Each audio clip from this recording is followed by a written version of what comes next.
Joining me now, Republican Senator and member of the Senate Judiciary Committee, Lindsey Graham. Senator, good to have you here. What goes through your mind when you listen to that and hear that? Good music. The guy's nuts. I mean, it's a slam on the court. We live in dangerous times at home and abroad, and our friends on the left are really drunk with power right now. The only reason Nancy Pelosi's not bringing up the court packing bill is that she knows she can't get it through the Senate because the filibuster still exists. Yeah. But if you want to destroy confidence in the rule of law, do what they're proposing. Every time there's a power shift in Washington when one party takes over from the other, the number of justices change, the makeup of the court changes. It becomes a political institution that will lose respect with the American people. So Justice Ginsburg got this right, and it's not going to go anywhere for the moment, but I'll be in front of the court next week with Senator Cruz, giving our view of what we should be doing. You know, I think, though, when you push an idea like this, you begin to sort of open people's mind to it a little bit. And yes, even if you're not ready to take it up yet, it kind of, then you say, oh, well, maybe we should have term limits. Yes. Maybe we should have a rotating court, and then some folks say, oh, well, I didn't want to go for the, the whole Ad 4, but maybe some other version of this is a good idea. What do you say to that? I think you're dead right. It begins to put doubt in one's mind about the integrity of the court. Well, maybe there should be term limits. Just like you said, it starts the erosion of the respect for the court and the way the court operates. Yeah, this bold, crazy idea, I think people will say, well, what about something a little bit less severe? And the next thing you know, the court as we know it will cease to exist. It will become more of a political body than it's ever been.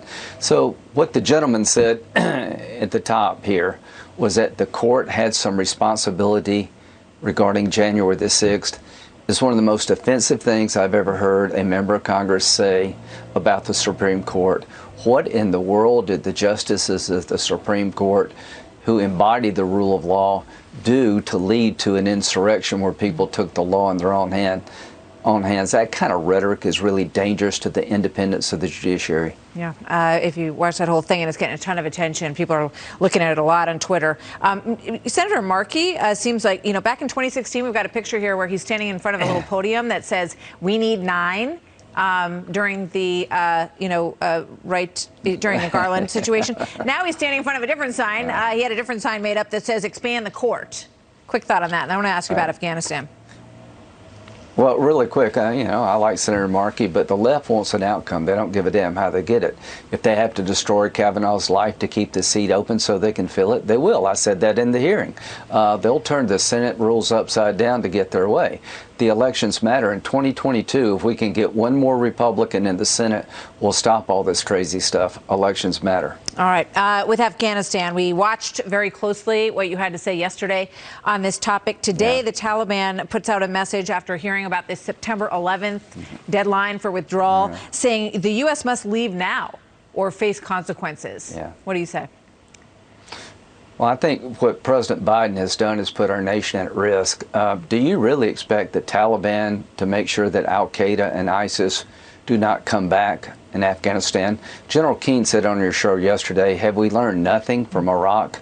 That if you give sanctuary to radical Islam like we did in Iraq, they will regenerate and attack us. My big fear is that Afghanistan will deteriorate pretty quickly. All the gains will be lost, that al-Qaeda and ISIS will come back, not because the Taliban don't have the will or the capability to stop them, and there will be another 9/11 coming. This is a very bad decision by President Biden. I hope I'm wrong, but here's what you need to understand. The military gave him an option of a small force to protect us against another 9/11. He turned it down. I think General Biden's been a disaster. He was wrong in Iraq. And look at what Biden's done at the border. He turned down the advice of the Border Patrol professionals because he seems to know best. Joe Biden's foreign policy has been a wrecking ball.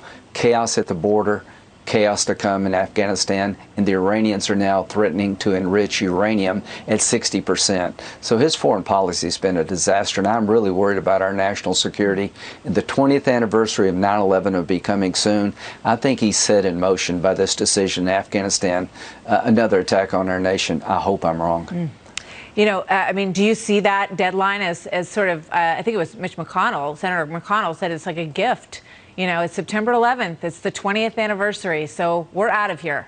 and you can go ahead and move back into, your former positions and support whoever you want.